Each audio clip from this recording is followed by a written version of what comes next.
Hi, my name is Laura Geselbracht. I'm 59 years old. I work for the Nature Conservatory as a senior marine scientist, and I live here in Fort Lauderdale, Florida. Mr. Birch, he eventually tried to donate this land to Broward County and for a penny or something, and they didn't want it. So he donated it eventually to the state. So Florida's at a crossroads. It's an amazing place to live. It's beautiful. There's so much wildlife here. We've got a tremendous amount of resources, water resources, but there's also a lot of pressure that comes with that beautiful place to live. There's a lot of pressure on our resources as far as our water resources, and also we're threatened by climate change and sea level rise.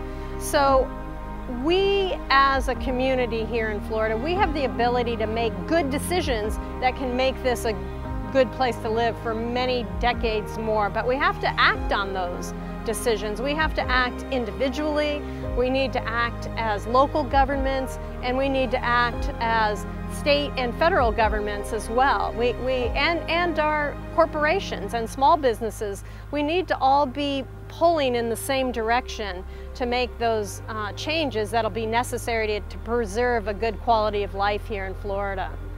The mangroves, the ancient dune, all the vegetation, that provides a protective barrier to some extent for these homes over here, because not only does it break down some of the wind energy coming with a tropical storm, but also wave surge and surge coming this way.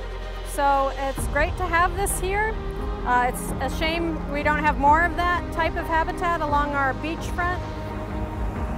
We could potentially lose a lot of our tourism if we don't get a handle on some of these climate change and pollution impacts. For example, beaches are highly valuable here in Broward County for the tourism industry. Without our beaches, people won't come here. There's many other choices.